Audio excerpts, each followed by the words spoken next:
အားလုံးပဲမင်္ဂလာပါအခုကျွန်တော် Microsoft Office Excel ပေါ့နော်2030ကျွန်တော် Chapter 2ကိုရှင်းပြမှာဖြစ်ပါတယ် Chapter 2ကတော့ကျွန်တော်တို့page number 48ကနေပြီးတော့ကျွန်တော်တို့ဘယ်ဒီရှင်းပြသွားမှာလဲဆိုတော့ page number 51 ထိကိုကျွန်တော်တို့ရှင်းပြသွားမှာဖြစ်ပါတယ်အဲဒါကျွန်တော်တို့ Chapter 2မှာဆိုလို့ရှိရင်ကျွန်တော် Home tab ထဲကနေပြီးတော့ကျွန်တော် Clipboard Group ကအသုံးပြုခြင်းဆိုတဲ့သင်ခန်းစာကိုကျွန်တော်တို့ရှင်းပြမှာဖြစ်ပါတယ်ပေါ့နော်အဲဒါကျွန်တော်home tab ထဲကကျွန်တော်ဒီမှာ clipboard group ဒီထဲကနေပြီးတော့ကျွန်တော်တို့ copy တို့ cut တို့ပေါ့နော် paste တို့ကျွန်တော်ရှင်းပြမှာဖြစ်ပါတယ်အဲဆိုကျွန်တော်တို့ကအရင်ဆုံးမလုပ်ချင်တာလဲဆိုတော့ကိုက copy ကူးမယ်ပေါ့နော်ဒီစရင်းစရာလေးကိုထပ်ပြီးတော့ copy ပွားချင်တယ်ဆိုရင်ကိုပွားချင်တဲ့စာကိုအရင်ဆုံးမလုပ်မလဲဆိုတော့ selection မှတ်ပါမယ်ပထမဆုံးကျွန်တော်တို့ဒီမှာ click ချက်နေမယ်ပြီးရင် land new click ကိုပြီးတော့ selection မှတ်လိုက်ပါဒီလိုနည်းနဲ့လည်းကျွန်တော်တို့ selection မှတ်လို့ရတယ်ဒါမှမဟုတ်ဆိုရင်click တစ်ချက်နေလိုက်ပြီးရင်ကျွန်တော်တို့ shift key ကိုပြီးတော့နောက်ဆုံး page ကအကွက်မှာ click တစ်ချက်နေတော့ဒီလိုနည်းနဲ့လည်းကျွန်တော်တို့မလုပ်လို့ရလဲဆိုတော့ selection မှတ်လို့ရတယ်နောက်တစ်ခုကအစောနာကကျွန်တော်ပြောသားသလိုပဲ shift key ကိုပြီးတော့ down arrow ကိုနှိပ်မယ်ပြီးရင်ညာဘက်ကိုသွားမယ်ဆိုရင် right arrow ကိုနှိပ်လိုက်မယ်ပေါ့နော်ဒီလိုနည်းနဲ့လည်းကျွန်တော်တို့မလုပ်လို့ရတယ်ဆိုတော့ selection မှတ်လို့ရပါတယ်အဲဒါကျွန်တော်တို့ကအရင်ဆုံး selection မှတ်လိုက်မယ်ပေါ့နော်ကျွန်တော်ဒီစင်းသားလေးကိုပွားချင်တာဖြစ်တဲ့အတွက်ကျွန်တော်ဒီမှာ copy ဆိုတာရှိပါတယ်ကျွန်တော် copy ကို click တစ်ချက်နှိပ်လိုက်မယ်ပြီးရင်ကိုကဘယ်နာလေးမှာသွားချမှာလဲပေါ့နော်ကိုချမဲ့နေရပေါ့နော်အဲဆိုရင်ကျွန်တော်တို့ဒီမှာဆိုလို့ရှိရင် dotted line လေးပြီးနေတယ်ပေါ့နော် dotted line လေးပြီးနေတယ်အဲဆိုကျွန်တော်ဒီဘက်နာလေးမှာချမှာဆိုဒီမှာ click ချက်နေတယ်ပေါ့နော်ပြီးလို့ရှိရင်ကျွန်တော် page ပေါ့နော်ဒီဘက်မှာဆဲကွက်တွေကချက်မထားတယ်ဒီလိုပုံစံမျိုးဖြစ်သွားပါလိမ့်မယ်ဟုတ်ပြီကျွန်တော် copy paste ကကြောဘယ်လိုလုပ်လဲဒီ dotted line လေးမပြောင်းမချင်းဘာလုပ်လို့ရလဲဆိုတော့ page ကိုထပ်ချလို့ရပါတယ်ကိုဘယ်နှခုလိုချင်တာလဲကိုလိုချင်တဲ့ပုံမှာပြီးပြီးတော့ click တစ်ချက်နှိပ်လိုက်ပါတော့ပြီးရင် page ကိုထပ်ပြီးတော့ချလို့ရပါဒီ dotted line လေးမပြောင်းဘူးdotted line လေးပျောက်သွားပြီဆိုရင်တော့ကျွန်တော်တို့ copy paste ကချလို့မရတော့ dotted line လေးကိုပျောက်ချင်တယ်ဆိုတော့ကျွန်တော်ဒီအကွက်ထဲမှာ click နှစ်ချက်နှိပ်လိုက်မယ်ဆိုလည်းရတယ်ဒါမှမဟုတ်ဘူးဆိုလို့ရှိရင်လည်းကျွန်တော်တို့ keyboard ကနေပြီးတော့ SK ကိုနှိပ်လိုက်မယ်ဆိုရင်လည်းကျွန်တော်တို့ dotted line လေးကပျောက်သွားပါလိမ့်မယ်ဒါတော့ကျွန်တော်တို့ copy လုပ်တာပေါ့နော်နောက်တစ်ခုကကျတော့ cut ပေါ့နော် cut ကကျတော့ဘာလို့လဲဆိုတော့နေရာရွှေ့ရအဲ့တော့ကျွန်တော်ဒီစင်းစားလေးကိုကျွန်တော် selection မှာဒီနာလေးမှာမထားချင်ဘူးပေါ့နော်ကျွန်တော်ဒီနာလေးမှာပြောင်းထားချင်တယ်ဆိုရင်ကျွန်တော်ဒီမှာ cut ဆိုတာရှိတယ် cut ကို click တစ်ချက်နှိပ်လိုက်မယ်ကိုထားချင်တဲ့နေရာမှာ click တစ်ချက်အရင်နှိပ်လိုက်ပြီးကျွန်တော် page ကိုနှိပ်လိုက်ပါအဲဆိုရင်ကျွန်တော်ခုနစင်းစားလေးကဒီနားမှာရှိတာ cut ကိုနှိပ်လိုက်တဲ့အတွက်ကျွန်တော်ဘယ်ကိုရောက်လိုက်လဲဆိုတော့ဒီကိုရောက်လာပြီဒါတော့ကျွန်တော်တို့ cut ပေါ့နော် cut ကတော့နေရာရွှေ့တာပါ copy ကတော့ကျွန်တော်ဒီစင်းစားလေးကိုထပ်ပြီးတော့ပွားယူလိုက်တာပါပြီးကျွန်တော်တို့နောက်တစ်ခုပေါ့နော်နောက်တစ်ခုကကျတော့ဒီမှာ format painter ဆိုတာရှိရပါပဲเนาะ format painter ကတော့ကျွန်တော်ဒီ design လေးကိုကျွန်တော်တို့ဘာလို့လဲ copy ပါဟုတ်ပြီကျွန်တော်ကဒီနာမည်တွေကိုကျွန်တော်ကဒီစာမှာ size ကို20လောက်ထားလိုက်မယ်ပေါ့เนาะပြီးလို့ရှိရင်ကျွန်တော်အရောင် color လေးပြောင်းလိုက်မယ်ပေါ့အရောင် color လေးကျွန်တော်ပြောင်းလိုက်ပြီเนาะအဲ့ဒါကျွန်တော်တို့ဒီမှာဒီစလုံးတစ်ခုလေးပဲကျွန်တော်တို့ဘာလို့ size ကြည့်တာကျန်တဲ့ဟာတွေကျွန်တော်မကြည့်ဘူးเนาะအဲ့ဒါကျွန်တော်တို့ကို selection မှတ်ထားမယ်ပြီးလို့ရှိရင်ကျွန်တော်ဒီမှာ format painter ဆိုတာရှိရယ် format painter မှာ click ချက်နေလိုက်မယ်ပြီးတော့ကျွန်တော်ဒီစာလေးကိုကျွန်တော် selection နဲ့ညို click ပြီးပြီးတော့ဆွဲလိုက်ပါဒါဆိုရင်သူကဒီဇိုင်းပြောင်းသွားပြီပေါ့နော်သူရဲ့ဒီစာရဲ့ဒီဇိုင်းလေးကိုဝင်သွားကျန်တဲ့စာလေးလည်းအဲ့လိုပဲကဏ္ဍတွေကိုပြောင်းခြင်းနေဆိုရင်အဲ့လိုကဏ္ဍတွေကို selection မှာလိုက်ပေါ့ဒါဆိုရင်ကျွန်တော်ကဏ္ဍတွေက size 20ဖြစ်သွားပြီပေါ့နော်ကျွန်တော် format painter ဆိုတော့ကျွန်တော်တို့ဒီကို selection မှတ်ထားတဲ့ပြင်ထားတဲ့ဒီဇိုင်းတွေကိုဒီဘက်တစ်ခုမှာ copy white ကူးယူလိုက်တာပေါ့နော် copy ကူးယူလိုက်တဲ့ပုံစံမျိုးပါဒီကကြောကျွန်တော် inserted and worksheet ပေါ့နော်ကျွန်တော်စာရွက်တွေထပ်ထည့်မယ်ကျွန်တော်တို့ row တွေ column တွေထပ်ထည့်မယ်ကျွန်တော်တို့ row တွေ column တွေဖြတ်မယ်ပေါ့နော်ဒါလေးကိုကျွန်တော်ပြောပြမှာဖြစ်ပါတယ်ကျွန်တော်အခုဆိုရင်ကျွန်တော်တို့စာရွက်တွေထပ်ထည့်မယ်ဆိုတော့ကကျွန်တော်ဒီမှာဆိုရင် sheet 1ဆိုပြီးတော့စာရွက်ကတစ်ရွက်ပဲရှိရဲ့ထပ်ပြီးတော့ကျွန်တော်လိုချင်နေဆိုရင်တော့ဒီမှာအပေါင်းလက္ခဏာလေးရှိရပေါ့နော် new sheet ဆိုတာရှိရဲ့အပေါင်းလက္ခဏာလေးကိုကျွန်တော်တို့နှိပ်လိုက်မယ်ဆိုရင်လည်းကျွန်တော်နောက်ထပ်စာရွက်ထည့်ကြလာမယ်ဒါမှမဟုတ်ဆိုလို့ရှိရင်လည်းကျွန်တော်ဒီမှာ insert ဆိုတာရှိရဲ့ insert ရဲ့ download ကနေမယ်ကျွန်တော်ဒီမှာinsert sheet ဆိုတာရှိတယ် insert sheet ကိုနှိပ်လိုက်မယ်ဆိုလို့ရှိရင်လည်းကျွန်တော်တို့ဒီမှာစာရွက်တက်အဲဒါဆိုကျွန်တော်တို့ဒီမှာ sheet 5က sheet 4ရဲ့ sheet ကိုရောက်သွားပြီเนาะအဲဒါဆိုကျွန်တော်ဒီဘက်မှာပြန်ရွှေ့လို့ရပါတယ်ဒီမှာ triangle အမဲအောင်တုံးလေးရှိမယ်ဆိုလို့ရှိရင် triangle အမဲအောင်တုံးလေးကိုလှုပ်လိုက်ပါအဲဒါဆိုရင်ကျွန်တော်တို့ sheet စာရွက်ဘယ်နည်းဖြစ်သွားပြီလဲဆိုတော့9ရွက်ဖြစ်သွားပြီပေါ့เนาะဒီအပေါင်းလက္ခဏာလေးကိုနှိပ်မယ်ဆိုရင်နောက်ထပ် sheet စာရွက်ကြာလာမယ်ဒါမှမဟုတ်ဆိုရင် insert ရဲ့ download ကိုနှိပ် insert sheet ဆိုလို့ရှိရင်နောက်ထပ်စာရွက်တွေထပ်ကြာလာမယ်ပေါ့เนาะပြီးလို့ရှိရင်ကျွန်တော်တို့ဒီပေါ်မှာ right click နှိပ်မယ်ကျွန်တော်တို့ insert ဆိုလို့ရှိရင်ကျွန်တော်တို့နောက်ထပ်စာရွက်တစ်ရွက်ထပ်ပြီးတော့ကြာလာမယ်ပေါ့နော်ဟုတ်ပြီကျွန်တော်တို့ကအဲ့လိုစာရွက် copy သွားကိုမလို့ခြင်းတဲ့စာရွက်တွေကိုပြန်ဖြတ်ချင်နေဆိုရင်ကျွန်တော်ဒီလိုပါပဲကျွန်တော်ဒီပေါ်မှာ right click နှိပ်လိုက်ပြီးလို့ရှိရင်ကျွန်တော်ဒီမှာ delete ဆိုလို့ရှိရင်ကျွန်တော်တို့စာရွက်ပြတ်သွားမယ်ပေါ့နော်အဲ့လိုလေးဖြတ်လို့ရတယ်ဒါမှမဟုတ်ဆိုရင်ဒီမှာ delete ဆိုတာရှိရဲ delete ရဲ့ download ကိုနှိပ်မယ်ပြီးလို့ရှိရင်ကျွန်တော်ဒီမှာ delete sheet ဆိုတာရှိပါတယ် delete sheet ဆိုလို့ရှိရင်ကျွန်တော်တို့ဘာဖြစ်သွားမလဲဆိုတော့စာရွက်ပြတ်သွားပါမယ်ကျွန်တော်တို့စာရွက်တွေပြတ်သွားတာပေါ့နော် စာရွက်ကိုဖြတ်တာပါနောက်တစ်ခုကကျတော့ row တွေ column တွေပေါ့နော် insert row and column ပေါ့နော်အဲဒါ row and column တွေကိုကျွန်တော်တို့မယ်ထားပါတော့ကျွန်တော်တို့ဒီမှာ1လို့ရိုက်လိုက်တယ်ပြီးရင်ကျွန်တော်ဒီမှာ3လို့ရိုက်လိုက်တယ်ပေါ့နော်အဲဒါကျွန်တော်တို့1နဲ့3နဲ့ကြာမှာကျွန်တော်တို့က2ထည့်ချင်တာပေါ့နော်2ထည့်ချင်တာဆိုလို့ရှိရင်ကျွန်တော်တို့ဘာလုပ်မလဲဆိုတော့1ကိုတော့ selection မှတ်လို့မရဘူးကျွန်တော်နောက်က column ဝဲ selection မှတ်လို့ရမှာပါကျွန်တော်ထားပါတော့ကျွန်တော် view ကို click တစ်ချက်နေလိုက်မယ်ပြီးရင် right click နေလိုက်မယ်ပြီးရင်ကျွန်တော်ဒီမှာ insert ဆိုတာရှိပါတယ် insert ကိုနှိပ်လိုက်မယ်ဆိုလို့ရှိရင်ကျွန်တော်ဒီမှာ column တစ် column တိုးလာပါပြီအဲ့ကနေမှာကျွန်တော်2လို့ရိုက်ထည့်မယ်ပေါ့နော်ဒါကတော့ကျွန်တော်လိုသွားတယ်ဆိုရင်ကျွန်တော်ဘာလို့လဲတိုးလာဟုတ်ပြီကျွန်တော်နောက်တစ်ခုထပ်ပြောပြမယ်5ပေါ့နော်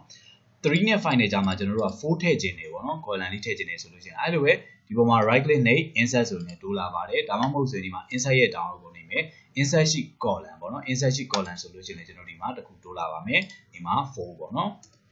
ဒါကတော့ column ကိုတိုးတာပေါ့နော်နောက်တစ်ခု row တိုးခြင်းနေဆိုရင်အဲ့လိုပါပဲကျွန်တော်ဒီမှာ click ချက်နေမယ်ပြီးရင်ကျွန်တော်ဒီမှာ3ပေါ့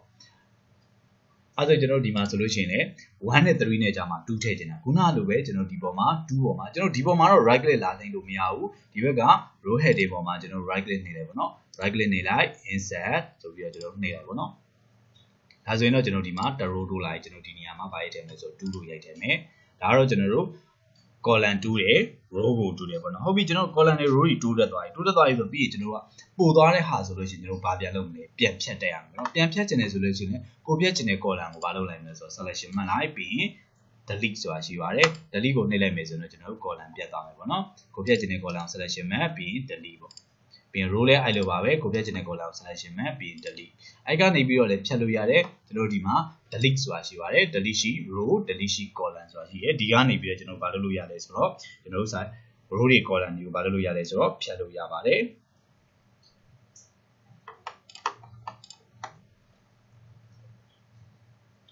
နောက်တစ်ခုကကျွန်တော်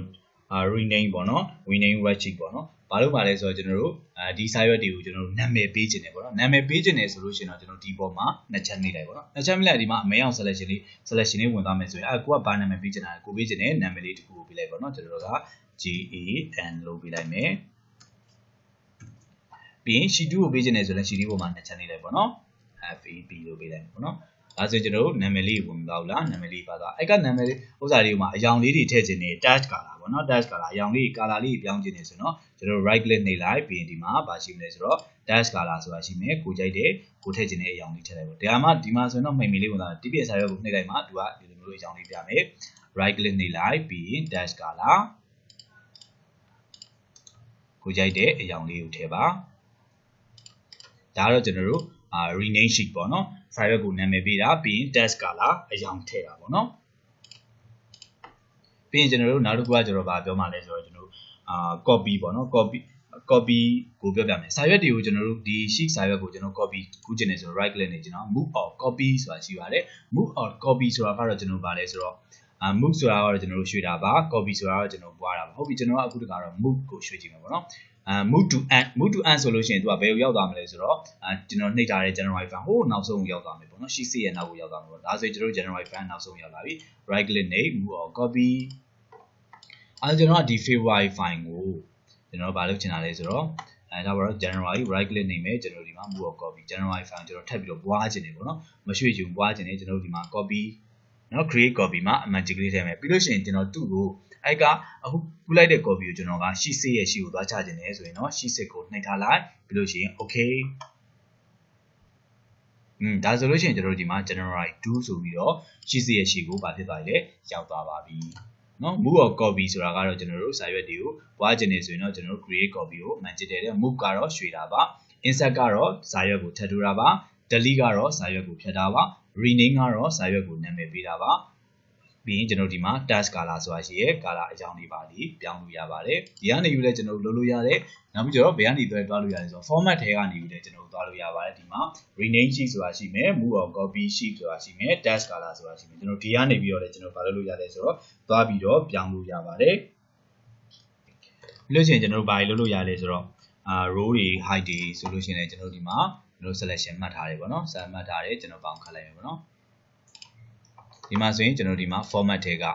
row height ပေါ့နော်ကျွန်တော် row height ကိုပြောင်းခြင်းနေဆိုတော့ကျွန်တော်တို့ဒီမှာ row height ကိုနေလိုက်ပါအဲ့တော့သူ့ရဲ့ပုံမှန် size ကတော့15ပေါ့နော်ကျွန်တော်က25လောက်ပေးလိုက်မယ်နော်ပြီးရင် enter ခေါက်လိုက်ဒါဆိုရင် row height မြင်သွားပြီ column width ကိုပြောင်းခြင်းနေဆိုလို့ရှိရင်ကျွန်တော်ဒီမှာ column width ပေါ့နော်အဲ့ဒီမှာ25လောက်ပေးလိုက်ပါမယ် ပြီးရင် enter ခောက်လိုက်ပေါ့နော်ဒါဆိုရင်ကျွန်တော်တို့ဒီမှာဒီ selection မှတ်ထားတဲ့ဥစ္စာတွေစိတ်ကွက်တွေကကျွန်တော်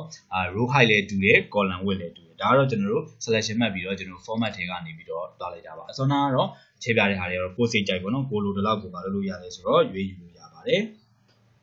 နောက်တစ်ခုကကျတော့ဒီစာရွက်တစ်ရွက်လုံးကိုကျွန်တော်တို့ selection မှတ်ချင်တယ်ဆိုတော့ကျွန်တော်ဒီမှာ click တစ်ချက်နေလိုက်ပေါ့နော်ဒီမှာ click ချက်နေပြီးတော့ကျွန်တော်တို့ row column တွေလည်းအဲ့လိုပဲကိုလိုတလုံးမလုပ်လို့ရတယ်ဆိုတော့ဆွဲချက်လို့ရတယ်ဒါကတော့စာရွက်တစ်ရွက်လုံးသွားမှာပေါ့နော်စာရွက်တစ်ရွက်လုံးကိုကျွန်တော်ဘာလုပ်သွားမှာလဲဆိုတော့အချုံချက်လုပ်သွားမှာပါပြီးရင်ကျွန်တော်ဒီမှာ click ချက်နေကျွန်တော်တို့ font နေမှာဆိုလို့ရှိရင်လည်းကျွန်တော်ဒီမှာကိုပါ font နဲ့ရိုက်မှာလဲပြီးရင် size ဆိုလို့ရှိရင်လည်း size ပေါ့နော် size ကစနစ်နဲ့ရိုက်မှာဆိုရင်ကျွန်တော်စာရွက်တစ်ရွက်လုံးကိုစနစ်ထားလိုက်ပေါ့နော်ပြီးရင်ကျွန်တော်တို့ဒီမှာ font မှာ Times Roman နော်DIME တိုင်းဆိုပြီးရိုက်ထည့်လိုက်ဒါဆိုရင် Times Roman font ဖြစ်သွားပြီပေါ့နော်ဒါဆိုရင်စာရွက်တစ်ရွက်လုံးကိုကျွန်တော်တို့ဘာဖြစ်သွားလဲဆိုတော့ Times Roman font နဲ့ကျွန်တော်ဘာလုပ်လို့ရလဲဆိုတော့ရိုက်လို့ရတယ်ပေါ့နော်